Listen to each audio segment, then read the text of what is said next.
Hello all, welcome to the Hindu analysis. ఈరోజు the Hindu అనాలిసిస్లో important articles చూద్దామా. First of all మనం UPSC infinity LTX classes నుంచి UPSC infinity కొత్త batches అనేవి start అవుతున్నాయి. న్యూ బ్యాచెస్ అనేవి స్టార్ట్ అవుతున్నాయి.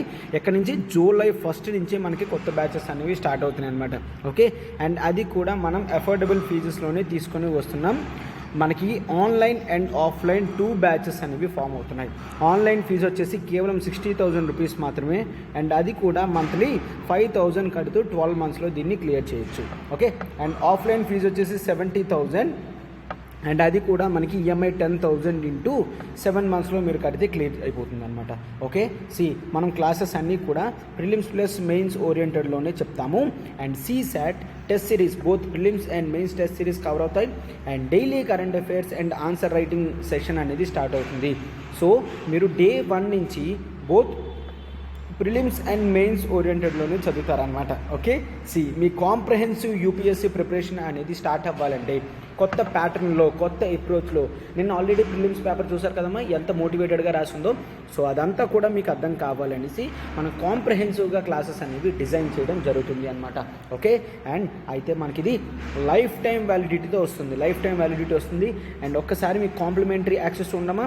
APPSC group 1-2, TSPSC group 1-2, RBI grade B and SSC CGL IBPS classes అన్నీ కూడా మీకు కాంప్లిమెంట్ కింద వస్తాయన్నమాట. అయితే ఒక్కసారి ఇక్కడ నెంబర్ చూడమా, 7893899553. ప్రత్యూష మ్యామ్కి కాల్ చేయండి. వెంటనే మీరు కోర్స్ ప్యాకేజ్ అనేది సబ్స్క్రిప్షన్ చేసుకోండమ్మా. మనకి ఆఫ్లైన్ చూస్తే Hyderabad and Visakhapatnam offline branches అనేవి ఉన్నాయి. సో మీరు హైదరాబాద్ కానీ విశాఖపట్నం దగ్గరలో ఉంటే మన బ్రాంచెస్కి విజిట్ చేసి మీరు 3 days డెమో అనేది కూడా ఎక్స్పీరియన్స్ అవ్వచ్చు అనమాట. సో ఓకే కదమ్మా, వెంటనే సబ్స్క్రిప్షన్ అనేది చేసుకుందామ్మా. To all, welcome to LTX classes. ఈరోజు the Hindu analysis important articles అన్నీ చూద్దాం. డేట్ 06/6/2022 అండ్ ఆర్టికల్స్ అన్నీ డీల్ చేస్తుంది. This is Srinivas. ఓకేనా.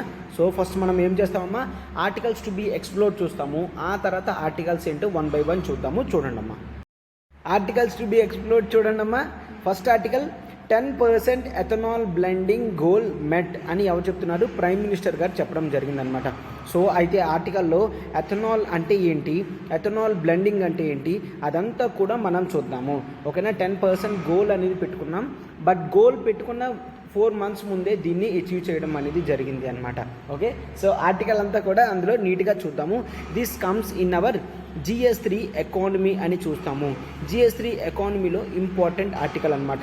అండ్ నెక్స్ట్ చూడండి, ది IPEF అంటే ఇండో పెసిఫిక్ ఎకనామిక్ ఫ్రేమ్వర్క్ అని చూస్తామన్నమాట.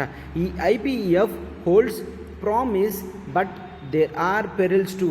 ఓకేనా. అంటే ఇండో పెసిఫిక్ ఫ్రేమ్వర్క్ అని, ఎకనామిక్ ఫ్రేమ్వర్క్ అనేది మంచి ప్రాస్పెక్టివ్గానే ఉంటుంది. And at the same time perils అంటే నథింగ్ బట్ ప్రాబ్లమ్స్ కూడా ఉంటాయి, డేంజరస్ సిచ్యువేషన్స్ కూడా ఉంటాయి అని చెప్పడం జరిగిందనమాట. Okay, this comes in GS2 international relations అని మనం చూస్తాము.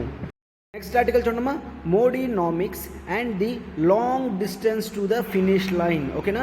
మోడీనామిక్స్ and long distance to the finish line అనేది ఆర్టికల్ అనేది మనకి GS3 ఎకానమీలో చాలా ఇంపార్టెంట్ అనమాట. అంటే ప్రెజెంట్ గవర్నమెంట్ తీసుకుంటున్న ఎకనామిక్ పాలసీస్ ఏంటి, అవి లాంగ్ టర్మ్ ఇంప్లికేషన్స్ ఏంటి అని సుబ్రహ్మణ్య స్వామి గారు ఆర్టికల్ రాయడం జరిగింది. సో మీకు ఇక్కడ రియలిస్టిక్ ఆస్పెక్ట్స్ అనేవి కూడా ఉండడం ఉంటుందన్నమాట. ఆర్టికల్లో మనం డీటెయిల్డ్గా చూద్దాము. ఓకేనా. Next, high court remarks on conversion right raises questions. ఓకేనా. హైకోర్ట్ అనేది కన్వర్షన్ రైట్ మీద కొన్ని క్వశ్చన్స్ అనేవి, రిమార్క్స్ అనేవి వేయడం జరిగింది. సో దాంతో ఆ ఓవరాల్ ఇష్యూ మీద కాస్త క్వశ్చన్స్ అనేవి రైజ్ అయ్యాయి అని చూస్తాము. Next, project to track small phishing vessels pending since 26/11 అని చూస్తాము. ఓకే, 26/11 నుంచి తీసుకొస్తున్నారు అనుకుంటున్నారు. Project to track small phishing vessels అనమాట. అది ఇంకా ఇప్పటికీ రాలేదు అని చూస్తాము. ఓకేనా.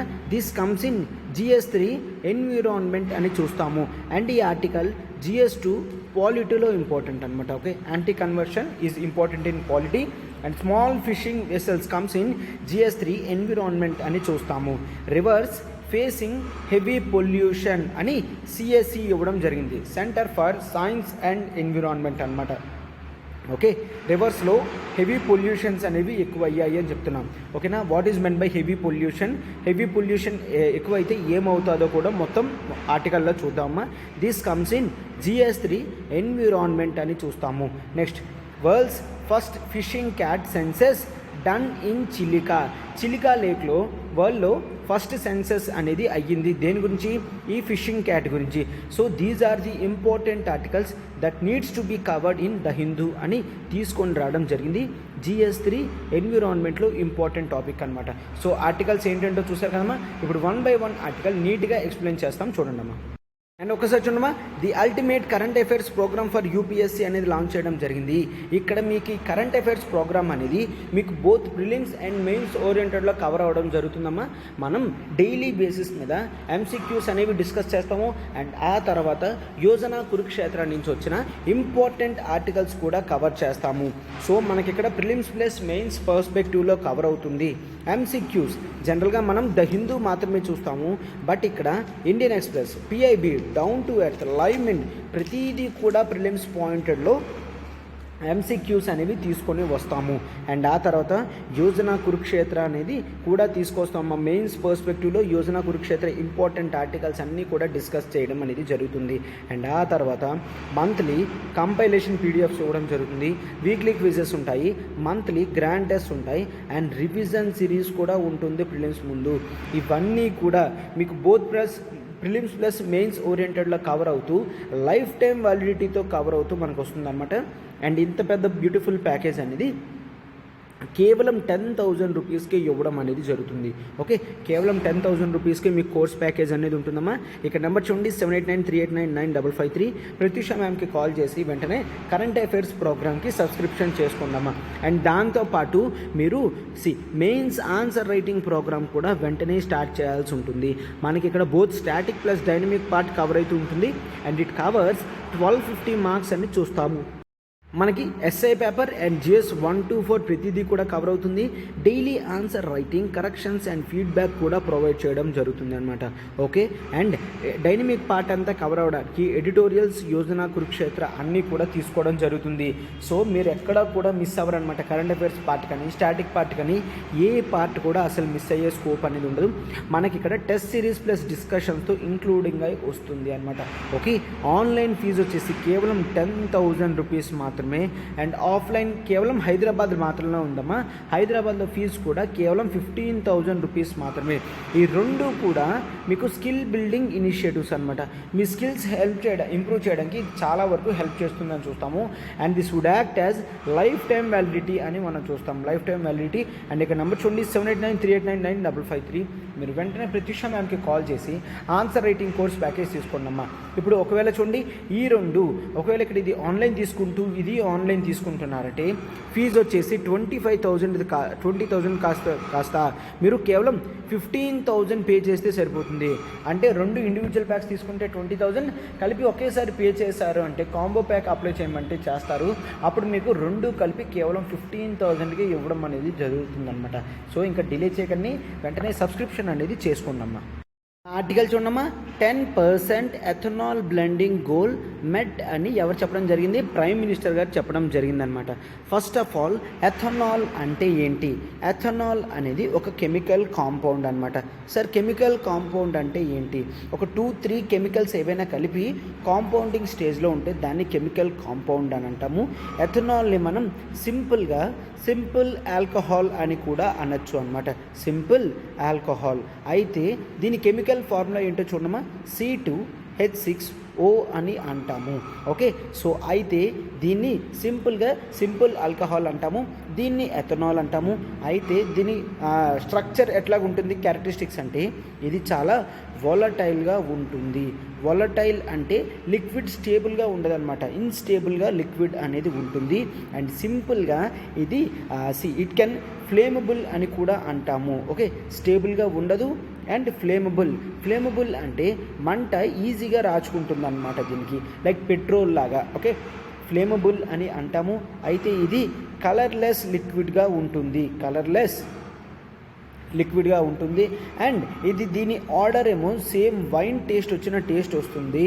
అండ్ పంజెంట్ టేస్ట్ అనేది వస్తుంది. స్మెల్ వైన్ వచ్చినట్టు వస్తుంది అండ్ టేస్ట్ ఏమో పంజెంట్ టేస్ట్ అనేది వస్తుంది. సార్ ఎందుకు ఇవన్నీ చెప్తున్నారంటే ఏదైనా టాపిక్ నేర్చుకున్నప్పుడు ఇప్పుడు చూడండి అమ్మా, యూపీఎస్సీ వాడు ఎట్లా అడుగుతున్నాడంటే నిన్న క్వశ్చన్స్ అనేవి చూసాం కదా, చాలా వరకు అవేర్నెస్ అనేవి ఉంటే మాత్రమే క్వశ్చన్స్ అనేవి పెట్టేటట్టు మనకి ఇవ్వడం జరిగింది. సో అందుకే ఇవన్నీ కూడా నేను చెప్తున్నాను. ఓకే, ఎథనాల్ అనేది మనం ఆల్రెడీ దీంతో మనం అచీవ్ చేయగలిగాము, 10% బ్లెండింగ్ అనేది అచీవ్ చేయగలిగాము. ఈ ఎథనాల్ని మనం సింపుల్గా ఆల్కహాల్ అనొచ్చు, లేదంటే ఇథైల్ ఆల్కహాల్ అని అనొచ్చు. ఇథైల్ ఆల్కహాల్ కానీ, లేదంటే దీన్ని కొన్నిసార్లు గ్రెయిన్ ఆల్కహాల్ కూడా అంటారు. గ్రెయిన్ ఆల్కహాల్ అంటే గ్రెయిన్స్తో కూడా తయారు చేయొచ్చు కాబట్టి గ్రెయిన్ ఆల్కహాల్ అంటారు. అండ్ నెక్స్ట్ డ్రింకింగ్ ఆల్కహాల్ కూడా అంటారనమాట. Okay, this is an organic one అని చూస్తాము.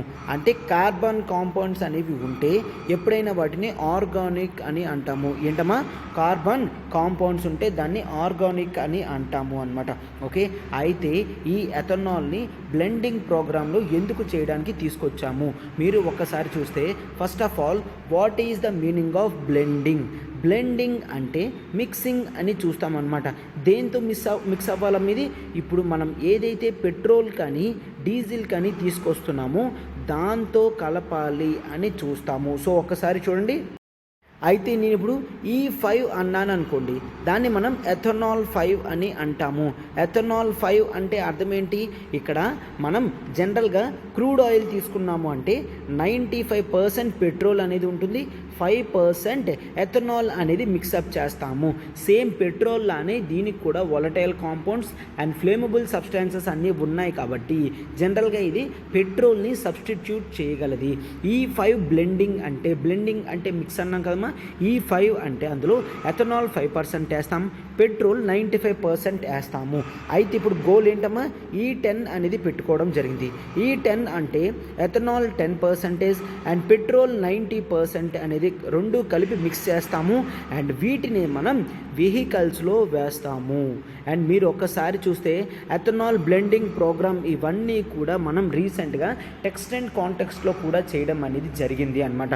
ఓకే, మీరు కావాలంటే ఒకసారి ఆ వీడియోని వెంటనే రీవిజిట్ అనేది చేయండి. ఓకే, టెక్స్ట్ అండ్ కాంటెక్స్ట్లో కూడా మనం ఎథనాల్ బ్లెండింగ్ ప్రోగ్రామ్స్ ఓకే ఇవన్నీ కూడా చెప్పడం అనేది జరిగింది. అయితే ఈ ఎథనాల్ అనేది చూస్తే మనం నేషనల్ పాలసీ ఆన్ బయోఫ్యూయల్స్ కూడా డిస్కస్ చేయడం జరిగింది. National policy on biofuels and ఇక్కడ ఈ ఎథనాల్ అనేది ప్రిన్సిపల్ బయోఫ్యూయల్గా చూస్తాము. జనరల్గా ఈ ఎథనాల్ అనేది ఫెర్మెంటేషన్ ప్రాసెస్ ఆఫ్ షుగర్స్ ఎక్కడైతే ఉంటాయో అవి ఇన్ జనరల్ ఫెర్మెంటేషన్ ప్రాసెస్తో in the presence of yeast cells అని చూస్తాము. ఈస్ట్ సెల్స్ ఓకే, వాటినే మనం ఎథనాల్ అని అంటాము. అయితే ఈ ఎథనాల్ని బ్లెండ్ చేయడానికి అవుతుంది కాబట్టి ఎథనాల్ బ్లెండింగ్ ప్రోగ్రామ్ అనేది తీసుకొని రావడం జరిగింది. ఈ ఎథనాల్ బ్లెండింగ్ ప్రోగ్రాంలో మనం ఏదవుతుందమ్మా, మనం ఒక్కసారి చూడండి, ఫ్యూయల్కి 10 లీటర్స్ కావాలి అంటే 10 లీటర్స్ ఫ్యూయల్ కావాలి అన్నప్పుడు 10% ఎథనాల్ కలుపుతున్నామంటే కేవలం 9 లీటర్స్ రిక్వైర్మెంట్ చాలు, ఎందుకంటే 1 లీటర్ అనేది ఎథనాల్ కలుపుతాం కాబట్టి. ఓకే, అంటే ఇక్కడ రిక్వైర్మెంట్ ఆఫ్ క్రూడ్ ఆయిల్ తగ్గుతుంది, రిక్వైర్మెంట్ ఆఫ్ క్రూడ్ ఆయిల్ అనేది తగ్గుతుంది. అండ్ ఆ తర్వాత countries dependence on oil imports అనేది తగ్గుతుంది, ఎందుకంటే మనం 85% ఆఫ్ ఆయిల్ రిక్వైర్మెంట్స్ అన్నీ కూడా ఇంపోర్ట్ చేసుకుంటున్నాము. సో దాంతో ఇంపోర్ట్స్ కూడా తగ్గుతుంది. అండ్ ఎథనాల్తో వచ్చిన బెనిఫిట్ ఏంటి అంటే దీంట్లో మనకి కార్బన్ ఎమిషన్స్ కూడా బాగా తగ్గినట్టు చూస్తాము. కార్బన్ ఎమిషన్స్ అనేది తగ్గుతుంది అండ్ వీటితో ఫార్మర్స్ ఇన్కమ్ కూడా బూస్టప్ అవుతుంది. సార్ ఫార్మర్స్ ఇన్కమ్ ఎందుకు బూస్టప్ అవుతుంది అంటే చాలా వరకు గ్రెయిన్స్ ఏవైతే జనరల్గా మనం ఏం చూస్తామమ్మా, రైనీ సీజన్లో గ్రెయిన్స్ అనేవి తడిచిపోతూ ఉంటాయి. గ్రెయిన్స్ అనేవి తడిచిపోతే మనకు అవి ఫుడ్ పర్పస్గా పనికిరావు. అండ్ బ్రోకెన్ రైస్ కానీ ఏమైనా అయిపోతే మనకు అవి ఫుడ్ పర్పస్గా పనికిరావు. సో అప్పుడు ఫార్మర్స్ ఏం చేస్తారు, వాళ్ళు లాస్ అవ్వకన్నా ఎథనాల్ మేకింగ్ ఇండస్ట్రీస్కి పంపిస్తే అప్పుడు వాళ్ళు ఏం చేస్తారు, వాటిని ఎథనాల్గా తయారు చేస్తారు. అండ్ మనకి ఎథనాల్ 10% గోల్ ఉన్నది కాబట్టి ఇక్కడ మనం వీటిని యూజ్ చేసుకోవడానికి యూజ్ అవుతుంది అనమాట. అయితే ఈ కొన్ని బ్లెండింగ్ టార్గెట్ ఏంటో చూడండి అమ్మా. 10% అనేది ఆల్రెడీ అచీవ్ చేశాం కాబట్టి నెక్స్ట్ మనకి మరొక బ్లెండింగ్ టార్గెట్ ఉంది, అదేంటో చూడండి. మనకి ఎథనాల్ బ్లెండింగ్ టార్గెట్ E20 అనేది ఉన్నది. E20 అంటే 80% పెట్రోల్ వేస్తాం, తర్వాత 20% అనేది ఎథనాల్ మిక్సప్ చేస్తామన్నమాట. ఇది ఎప్పటికల్లా అచీవ్ చేయాలి, ముందు 2030 ఉండేది, బట్ రీసెంట్గా ఈ 2030 నుంచి 2025కి గోల్ అనేది చేంజ్ చేయడం జరిగింది. అంటే నెక్స్ట్ మరొక 3 ఇయర్స్లో మనం 10% ఉన్న ఇప్పుడు ఎథనాల్ ప్రొడక్షన్ని 20%కి తీసుకొని వెళ్ళాలన్నమాట. అంటే గ్రోత్ రేట్ అనేది 30% పెర్ యానం ఉంటేనే నెక్స్ట్ 3 ఇయర్స్లో 10% ఎథనాల్ బ్లెండింగ్ నుంచి 20% ఎథనాల్ బ్లెండింగ్కి తీసుకొని వెళ్ళగలము. సో అయితే ఇక్కడ వీటి సిగ్నిఫికెన్స్ ఏంటో 1 by 1 చూడండి అమ్మా, మీకు అర్థమవుతుంది. Significance of ethanol blending. Ethanol blending యొక్క సిగ్నిఫికెన్స్ ఏంటి అంటే మనకి డిపెండెన్సీ ఆన్ పెట్రోల్ అనేది తగ్గుతుంది. మనం టోటల్గా ఇంపోర్ట్ చేసుకుంటున్నాం కాబట్టి అదంతా కూడా తగ్గుతుంది. లోకల్గా మ్యానుఫ్యాక్చరింగ్ చేసుకుంటున్నాం. నేను ఆల్రెడీ చెప్పాను ఎంతమ్మా, 85% ఆయిల్ రిక్వైర్మెంట్స్ అన్నీ కూడా మనం ఇంపోర్ట్ చేసుకుంటున్నాం కాబట్టి ఈ టైంలో ఈ ఎథనాల్ బ్లెండింగ్ ప్రోగ్రామ్ వలన మనకి మరింత బెనిఫిట్ అనేది జరుగుతుంది అని చూస్తాం. అండ్ ఆ తర్వాత ఈ పెట్రోల్ అనేది ఇంపోర్ట్ చేసుకుంటున్నాం కాబట్టి మనకెంత 185 million tons. ఓకే, అండ్ దీని కాస్ట్ ఎంత, $551 billion అనేది అవుతుందన్నమాట. ఎవ్రీ ఇయర్ 185 million tons అనేది మనకి అవుతుంది. అండ్ దాని కాస్ట్ $551 billion అని చూస్తాము. సో ఇప్పుడు ఈ E20 ప్రోగ్రామ్ కనుక మనం అచీవ్ అయితే అది ఎంత అవుతుంది, $US మనకి 4 billion దాకా ఎవ్రీ యానం సేవ్ అవుతుంది. ఓకే, అంటే లిటరల్లీ 30,000 crores దగ్గర మనకి బెనిఫిట్ అనేది వస్తుందన్నమాట మనం E20 ప్రోగ్రామ్ అనేది అచీవ్ అయితే. ఓకే, అండ్ ఆ తర్వాత ఈ ఫ్యూయల్స్ అనేవి లెస్ పొల్యూటింగ్ అని చూస్తాము. Less polluting. సో ఇది లెస్ పొల్యూటింగ్ ఫ్యూయల్ కాబట్టి ఎక్కువ ఎఫిషియన్సీ కూడా ఇస్తుంది లోయర్ కాస్ట్లో అని చూస్తాము. Less polluting. ఓకే, అయితే ఈ ఎథనాల్ బ్లెండింగ్ ప్రోగ్రామ్ ఏదైతే వచ్చామో నేషనల్ పాలసీ ఆన్ బయోఫ్యూయల్స్, దాంట్లో కొన్ని రిలేటెడ్ ఇష్యూస్ అనేవి ఉన్నాయి. ఒక్కసారి అవేంటో చూడండి అమ్మా. నేషనల్ పాలసీ ఆన్ బయోఫ్యూయల్స్ అనేది తీసుకొని రావడం జరిగింది. ఇది నేషనల్ పాలసీ ఆఫ్ బయోఫ్యూయల్లో మనము కొన్ని డీనేచరింగ్ అనేది చేస్తాము. అండ్ ఆ తర్వాత కొన్ని చూడండి, మనకి 1G biofuels, first generation biofuels, second generation biofuels and third generation biofuels అనేవి తీసుకొస్తూ ఉంటాం అనమాట. అయితే ఈ 3 జనరేషన్ ఆఫ్ బయోఫ్యూయల్స్లో కూడా ఫస్ట్ జనరేషన్ ఆఫ్ బయోఫ్యూయల్స్లో మనం ఫుడ్ ప్రొడక్ట్స్ అనేవి యూజ్ చేస్తాము. సెకండ్ జనరేషన్ ఆఫ్ బయోఫ్యూయల్స్లో మున్సిపల్ సాలిడ్ వేస్ట్ అనేది యూజ్ చేస్తాము. అంటే ఇప్పుడు మనకి మున్సిపాలిటీస్లో ఏదైతే సాలిడ్ వేస్ట్ అనేది తయారవుతుందో దాని నుంచి మనం అంటే ఇక్కడ వేస్ట్ టు ఎనర్జీ అనేది తయారు చేస్తున్నాం అనమాట. థర్డ్ జనరేషన్లో స్పెషల్ ఆల్గే లాంటిది ప్రొడ్యూస్ చేస్తున్నాము. ఈ స్పెషల్ ఆల్గే కావాల్సిన బయోఫ్యూయల్స్ అనేవి ఎథనాల్కి కావాల్సినంత ఎనర్జీ అనేది ఆల్గే అనేది ప్రొడ్యూస్ చేస్తుంది. ఆ ఆల్గేని మనం ఫార్మేషన్ చేసుకొని ఆల్గే ఎథనాల్ కింద తయారు చేసుకోవచ్చు అనమాట. సో అయితే ఇక్కడ ఇష్యూ ఏంటి అంటే ఫస్ట్ జనరేషన్ బయోఫ్యూయల్స్ అనేవి ఫుడ్ ప్రొడక్ట్స్ కాబట్టి మనం ఫస్ట్ హంగర్ అనే బాధ తీర్చుకున్నాం. ఫుడ్ ప్రొడక్ట్స్కి యూజ్ చేయడం అనేది తప్పు. అంటే ఆకలితో ఉన్న వాళ్ళకి ఫస్ట్ ఆకలి తీర్చాలి, కానీ పెట్రోల్ తయారు చేయడానికి వీటికి యూజ్ చేయకూడదు అని చూస్తామన్నమాట. ఓకే, అండ్ ఇన్ జనరల్గా కాస్ట్ ఆఫ్ బయోఫ్యూయల్స్ అనేవి జనరల్గా పెరుగుతాయి. ఫుడ్ ప్రొడక్ట్స్ మాని మరీ ఇస్తే ఫుడ్ ప్రొడక్ట్స్ కాస్ట్ పెరుగుతుంది. అండ్ ఆ తర్వాత ఈ ఎథనాల్ మేకింగ్లో కూడా కాస్ట్ అనేవి ఇంక్రీజ్ అవ్వచ్చు అని చూస్తాము. అండ్ ఆ తర్వాత వాటర్ యూజ్, మనం ఫుడ్ క్రాప్స్ అనేవి యూజ్ చేస్తే మెయిన్లీ జనరల్గా మనం షుగర్ క్రాప్స్ అనేవి యూజ్ చేస్తాము. అంటే షుగర్ కేన్ అనమాట. షుగర్ కేన్ కానీ రైస్ కానీ ఇవి ఏమని చెప్తాము, ఇవి వాటర్ని ఎక్కువ యూజ్ చేస్తాయి కాబట్టి వాటర్ కన్జ్యూమ్ గూడ్స్ అయితే మనకి మళ్ళీ ప్రాబ్లం అనేది చూస్తామన్నమాట. అనమాట. అండ్ ఆ తర్వాత ఎఫిషియన్సీ కూడా ప్రాబ్లం అనేది అవుతుంది. మీరు ఒక్కసారి చూస్తే ఓకే, జనరల్గా ఇంజిన్స్ అనేవి కాస్త డ్యామేజ్ అయ్యే ఛాన్స్ ఉంటుంది అనమాట.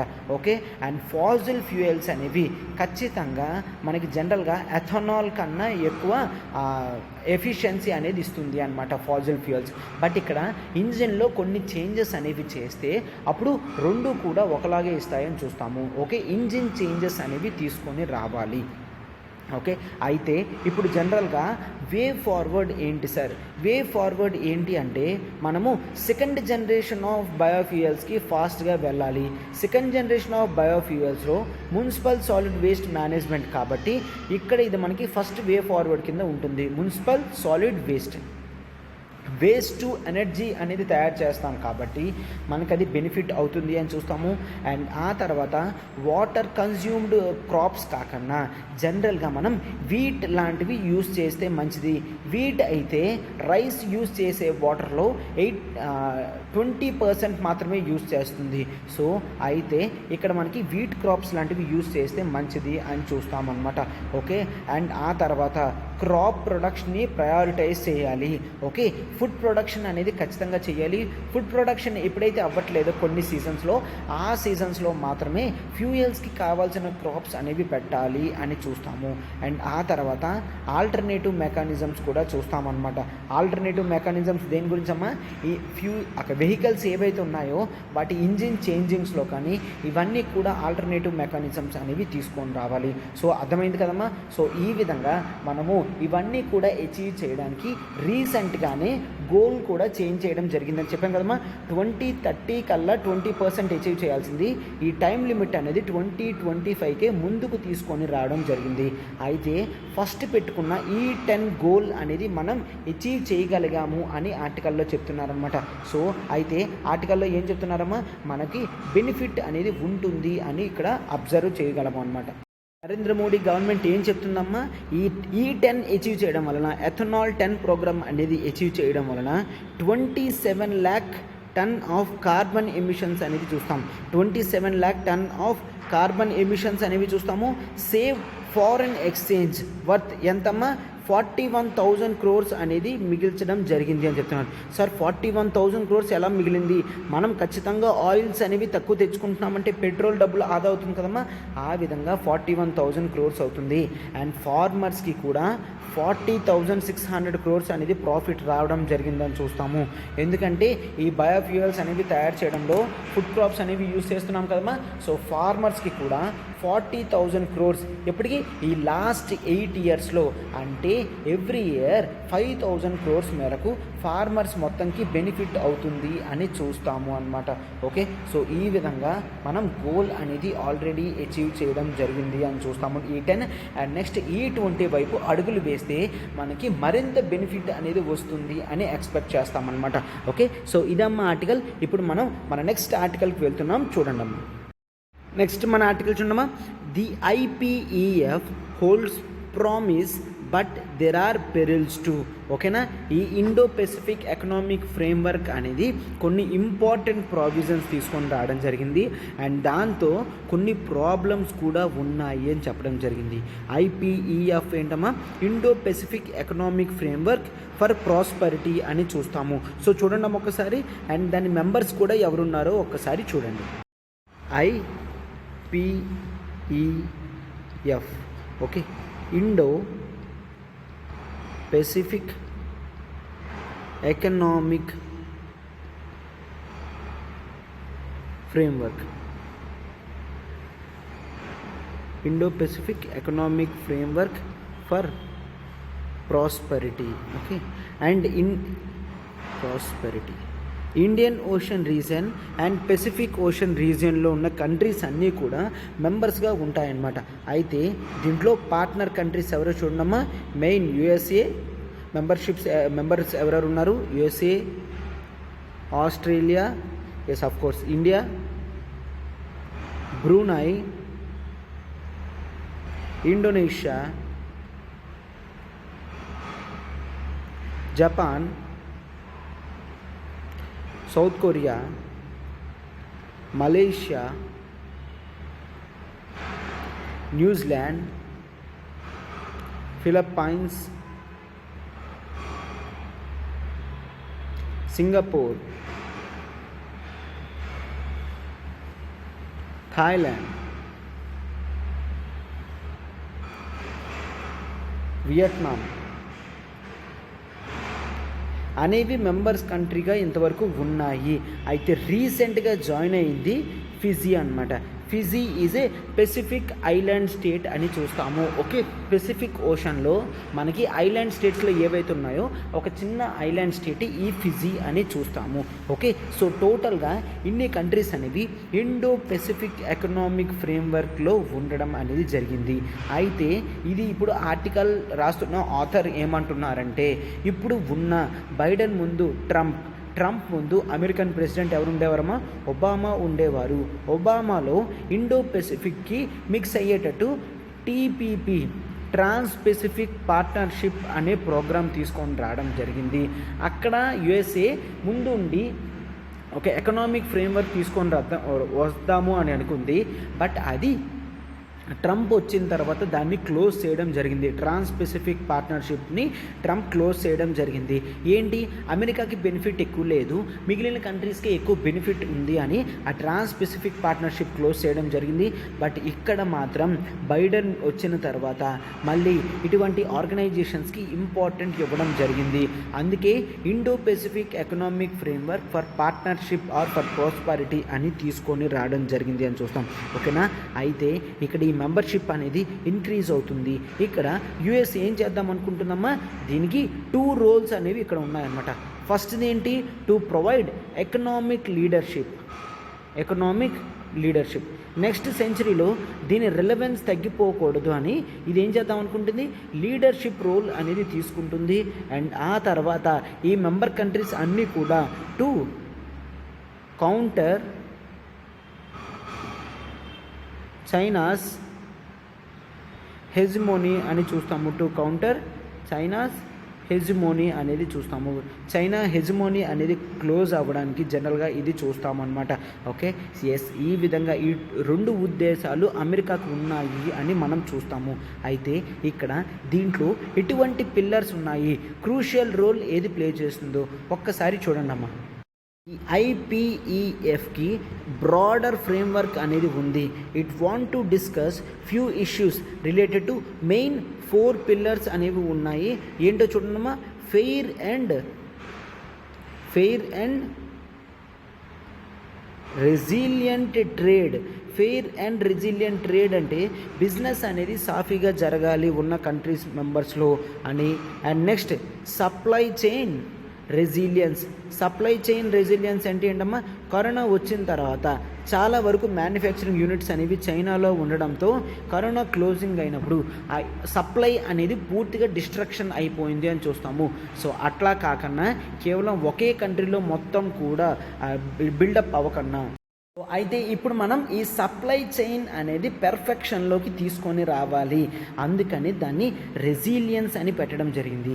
రెసిలియన్స్ అంటే ఏంటమ్మా, కింద పడినా కూడా మళ్ళీ పైకి లేచే కెపాసిటీ ఉంటే దాన్ని రెసిలియన్స్ అంటాము.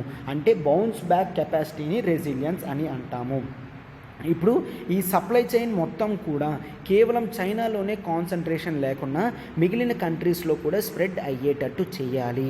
ఓకేనా, అండ్ నెక్స్ట్ ఆ తర్వాత క్లీన్ ఎనర్జీ అనేది ప్రొడ్యూస్ చేయాలి. క్లీన్ ఎనర్జీ మీద వీళ్ళకి ఎకనామిక్ ఫ్రేమ్వర్క్లో ప్రోగ్రామ్ కింద పెట్టుకోవడం జరిగింది. ఈ క్లీన్ ఎనర్జీతో మనం ఏం చేయాలి, మొత్తం ఎకానమీని అంతా కూడా డీకార్బనైజ్ చేయాలి. అంటే ఎకానమీ అంటే ఏంటి సార్, ఇక్కడ మనకు ప్రొడక్షన్ ప్రాసెస్ చూసారు కదమ్మా, ఇండస్ట్రియల్ యూనిట్స్ ఇవన్నీ ఉన్నాయి కదా, ఇవన్నీ కూడా మనం ఏం చేస్తున్నాం, అయితే ఫాజిల్ ఫ్యూయల్స్ యూజ్ చేసి పవర్ సెక్టర్ చేస్తున్నామా, ఫర్ ఎగ్జాంపుల్ కోల్ యూజ్ చేసి పవర్ ప్రొడ్యూస్ చేస్తున్నామా, అట్లా కాకుండా అండ్ జనరల్గా కూడా మనం మ్యానుఫ్యాక్చరింగ్ చేస్తుంటే ఎమిషన్స్ అనేవి వస్తాయా, అవి కూడా ఎక్కువ లేకుండా డీకార్బనైజ్ అనేది చెయ్యాలి. అండ్ ఆ తర్వాత tax related and anti corruption related issues అన్నీ కూడా మనం దీంట్లో చూసుకుందాము అని వాళ్ళు పెట్టుకోవడం అనేది జరిగింది అన్నమాట. Okay, tax and anti corruption, దీంతో ఇక్కడ ఏం జరుగుతుంది, ఇవన్నీ కూడా ఈ కంట్రీస్ అన్నీ కూడా బ్యూటిఫుల్గా మొత్తం హోల్ రీజియన్ని కూడా ఎకనామిక్ ఇంటిగ్రేట్ చేసేటట్టు హెల్ప్ చేస్తుంది అనమాట. ఎస్, అఫ్ కోర్స్ యుఎస్లో పెద్ద పెద్ద కంపెనీస్ ఉన్నాయి, లైక్ లైక్ గూగుల్ కానీ, మైక్రోసాఫ్ట్ కానీ, IBM కానీ, ఇంటెల్ కానీ ఇవన్నీ కూడా ఉన్నాయి. ఇవన్నీ కూడా మనకి దేంట్లోకి తీసుకొస్తున్నాయమ్మా, ఇంపార్టెంట్ ఫెయిర్ అండ్ రెసిలియంట్ ట్రేడ్కి, సప్లై చైన్ రెసిలియన్స్కి ఈ ఇండస్ట్రీస్ ఇవన్నీ కూడా హెల్ప్ చేస్తాయి అన్నమాట. ఏం చేస్తాయి, నీట్గా డైవర్సిఫై చేస్తాయి. కేవలం చైనాలోనే కాకుండా అమెరికా ఇప్పుడు మిగిలిన కంట్రీస్తో కూడా రిలేషన్స్ పెంచుకుంటుంది కాబట్టి ఆ కంట్రీస్లో చేస్తుంది అని చూస్తాము. అయితే ఇక్కడ ఇవన్నీ చూస్తే ప్రామిసింగ్ రిజల్ట్ అనేది వస్తుంది, ఖచ్చితంగా బెనిఫిట్ అనేది ఉంటుంది అని మనం అబ్జర్వ్ చేయగలం.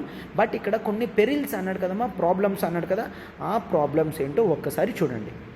మేజర్గా ట్రంప్ టైంలో ట్రాన్స్ పెసిఫిక్ పార్ట్నర్షిప్ వచ్చినప్పుడు IPR ఇష్యూస్ అనేవి తీసుకొని రావడం చేయలేదు. IPRs అంటే ఏంటమ్మా, ఇంటెలెక్చువల్ ప్రాపర్టీ రైట్స్ అంటే ఏంటి, ఏదైనా కొత్తది కనుక్కున్నారు అంటే దాని మీద ట్రేడ్ మార్క్ ఇష్యూ చేయడం కానీ, లేదంటే ఇంటెలెక్చువల్ ప్రాపర్టీ రైట్ తెచ్చుకోవడం కానీ, IPR తెచ్చుకోవడం చేస్తారు.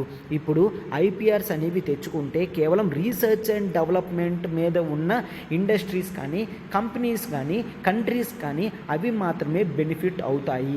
ఇండియా లాంటి developing countries research and development మీద ఎక్కువ ఖర్చు పెట్టలేరు కాబట్టి IPRs అనేవి ఎక్కువ చేసుకోలేరు.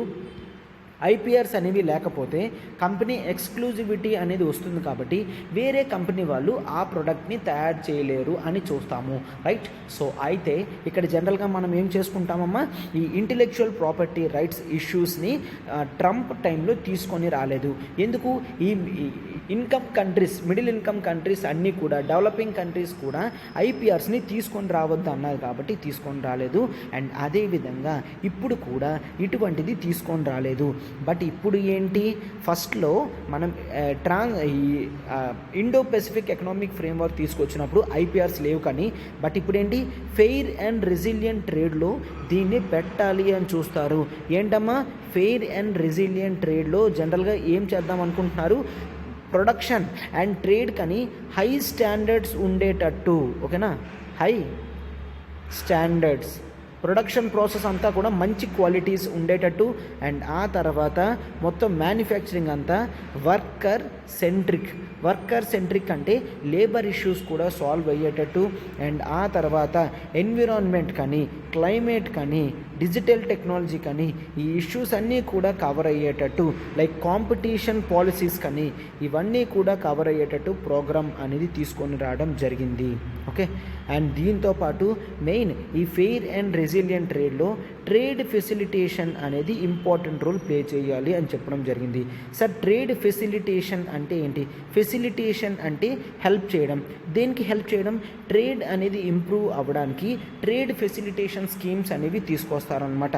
అంటే ట్రేడ్ అనేది బాగా జరగాలి అని. ఇప్పుడు ఈ IPR మెకానిజమ్స్ ఎందుకు తీసుకొని వద్దాం అనుకుంటున్నారు, పెద్ద పెద్ద కంపెనీస్ అన్నీ కూడా అమెరికాలో ఏవైతే ఉన్నాయో అవి ఎప్పుడు కూడా IPRs అడుగుతుంది. IPR అడిగింది అంటే కంపెనీకి ఎక్స్క్లూజివ్ రోల్ అనేది ఉంటుంది. ఫర్ ఎగ్జాంపుల్ మనం ఇప్పుడు రీసెంట్గా ఫైజర్ ఉంది. ఈ ఫైజర్ ఏమో మనకి ఏం తయారు చేసిందమ్మా, కోవిడ్ టైమ్స్లో వ్యాక్సిన్ అనేది చేసింది. దానికి IPR హోల్డింగ్ చేసుకుంది కాబట్టి మిగిలిన కంపెనీస్ అవి ప్రొడ్యూస్ చేయలేకపోవడం జరిగింది. అయితే ఈ ఫైజర్కి కేవలం 1 ఇయర్లోనే $100 బిలియన్ అనేది ప్రాఫిట్ కింద వచ్చింది. అర్థమవుతుందమ్మా, $100 బిలియన్ అనేది ప్రాఫిట్ కింద వచ్చింది. సో ఎక్స్క్లూజివ్ రైట్స్ కానీ IPR రైట్స్ ఉంటే కేవలం వెస్టర్న్ కంట్రీస్కే బెనిఫిట్ అనేది చూస్తాం. సో దీంతో ఒక ప్రాబ్లం అనేది వస్తుంది థర్డ్ వరల్డ్ కంట్రీస్ కానీ, డెవలపింగ్ ఎకానమీస్ కానీ మనం చూస్తాము, అంటే మెంబర్ కంట్రీస్లో ఉన్న వాళ్ళకి. ఓకేనా, అయితే ఇంకాస్త ఇష్యూస్ ఏమున్నాయో చూడండి అమ్మా. And USA free trade agreement అనేది తీసుకొని వద్దామనుకుంటుంది. ఫ్రీ ట్రేడ్ అగ్రిమెంట్లో ఎప్పుడూ కూడా ఇండియాకి అంత బెనిఫిట్ రావట్లేదు అని చూస్తాము. ఫ్రీ ట్రేడ్ అగ్రిమెంట్లో ఫారెన్ కంట్రీ ప్రొడక్ట్స్ అన్నీ కూడా ఎటువంటి ఇంపోర్ట్ డ్యూటీ లేకుండా ఇండియాకి వస్తున్నాయి. సో ఒక్కసారి చూడండి అమ్మా, ఇండియాలో మ్యానుఫ్యాక్చర్ అయిన ప్రొడక్ట్ అనేది, ఒక సెల్ ఫోన్ అనేది 10,000 ఉంది అనుకోండమ్మా. ₹10,000 ఉంది. అండ్ అమెరికా నుంచి ఎటువంటి కస్టమ్ డ్యూటీస్ లేకుండా వచ్చిన ప్రోడక్ట్ అనేది 15,000 ఉంది అనుకోండి, ₹5,000 పెరిగినా పర్వాలేదు కానీ మనం యాపిల్ సెల్ ఫోనే కొంటాము. అవునా? ఎందుకు? మన ఇంపోర్ట్ ప్రొడక్ట్స్ అనేవి వాడడం జనరల్గా ఇష్టంగా చూస్తాం కాబట్టి, ఫారెన్ ప్రొడక్ట్స్ అనేవి స్టాండర్డ్స్ మెయింటైన్ చేస్తాయి అన్న దీంతో మనం ఏం చేస్తాము, ఇటువంటి స్టాండర్డ్ ప్రొడక్ట్సే యూజ్ చేయాలని చూస్తాము. అయితే ఇక్కడ జనరల్గా ఫ్రీ ట్రేడ్ అగ్రిమెంట్లు యూఎస్ఏకే బెనిఫిట్ అవుతుందని చూస్తాము. అండ్ ఫ్రీ ట్రేడ్ అగ్రిమెంట్ రావడానికి వాళ్ళు ఏమడుగుతున్నారు, ఖచ్చితంగా లేబర్ రైట్స్ అనేవి అడుగుతున్నారు. అంటే మన ప్రొడక్ట్స్ అనేవి వాళ్ళ కంపెనీలోకి, వాళ్ళ ఇండస్ట్రీస్లోకి, లేదంటే వాళ్ళ కంట్రీస్లోకి వెళ్ళాలంటే లేబర్ రైట్స్ అనేది అడుగుతున్నారు. సార్ లేబర్ రైట్స్ అంటే ఏంటి? ఇప్పుడు ఒక ప్రోడక్ట్ చూడండమ్మా, ఫర్ ఎగ్జాంపుల్ ఇండియా అనేది known for making it's cheap products, అంటే చైనా కూడా చీప్ ప్రొడక్ట్స్ అనేవి తయారు చేస్తుందని చూస్తామా. చీప్ ప్రొడక్ట్ ఎట్లా తయారైద్దమ్మా? చీప్ ప్రొడక్ట్ ఎట్లా తయారైద్దంటే వన్ ఆఫ్ ది థింగ్స్ ఏంటి అంటే లేబర్కి తక్కువ శాలరీ ఇస్తే తక్కువ ప్రొడక్ట్ అనేది మనం తక్కువ కాస్ట్లోనే తయారు చేయగలం. ఎప్పుడైతే లేబర్కి ఎక్కువ శాలరీ ఇవ్వాల్సి వస్తుందో ప్రొడక్ట్ కాస్ట్ కూడా పెరుగుతుంది అని మనం చూస్తాము. సో ఇప్పుడు యూఎస్ ఏమడుగుతుంది, ఎస్ నీ ప్రొడక్ట్స్కి కూడా నేను ఫ్రీ ట్రేడ్ అగ్రిమెంట్తో ఇంపోర్ట్ డ్యూటీ అనేది లేకుండా నా మార్కెట్ అనేది ఓపెన్ చేస్తాను, బట్ నువ్వు లేబర్ రైట్స్ అనేవి కరెక్ట్గా మెయింటైన్ చేయాలి. అంటే లేబర్కి మినిమం శాలరీ ఇచ్చేటట్టు అండ్ వర్కింగ్ అవర్స్ అనేవి క్లియర్ కట్గా షెడ్యూల్డ్ చేసేటట్టు అట్లాగా మాత్రమే చెయ్యాలి అని మనం చూస్తాము. లేబర్ రైట్స్ అడగడం జరిగింది. అండ్ ఎన్విరాన్మెంట్, క్లైమేట్ చేంజ్ కూడా అడగడం జరిగింది. అంటే ఎన్విరాన్మెంట్ని పొల్యూషన్ చేసేటట్టు, క్లైమేట్ చేంజ్ని తీసుకొచ్చేటట్టు ఎటువంటి ప్రోగ్రామ్స్ కూడా చెయ్యొద్దు అని చెప్పడం జరిగింది. క్లైమేట్ చేంజ్, ఎన్విరాన్మెంట్ అనేది మనం చూస్తాము. అండ్ ఆ తర్వాత మనం ఏంటి అంటే ఈ కంటెన్షియస్ ఇష్యూస్ ఇవన్నీ కూడా సాల్వ్ అవ్వాలి. ఎక్కడమ్మా? వరల్డ్ ట్రేడ్ ఆర్గనైజేషన్లోనే ఇటువంటి ఇష్యూస్ అన్నీ కూడా సాల్వ్ చేయాలి అని చూస్తామన్నమాట. ఓకే. అండ్ లేబర్ రైట్స్ కూడా ఇంటర్నేషనల్ లేబర్ ఆర్గనైజేషన్ ఇచ్చిన ప్రిన్సిపల్స్నే ఫాలో అవ్వాలి అని చెప్పడం జరిగిందనమాట. సో చూశారు కదమ్మా, ఈ విధంగా మనకి ఇష్యూస్ అనేవి ఉంటాయి. అండ్ ఆ తర్వాత డేటా పోర్టబిలిటీ అని చూస్తాము. డేటా పోర్టబిలిటీ అంటే ఏంటమ్మా?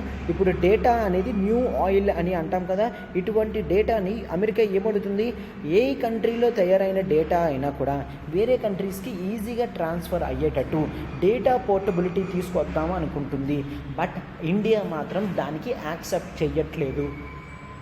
ఇండియా ఏమవుతుంది, ఇట్లాంటి డేటా అనేది కంట్రీ దాటితే మాకు ఎక్స్క్లూజివ్ రైట్స్ ఆన్ డేటా అనేది పోతుంది అని చూస్తాము.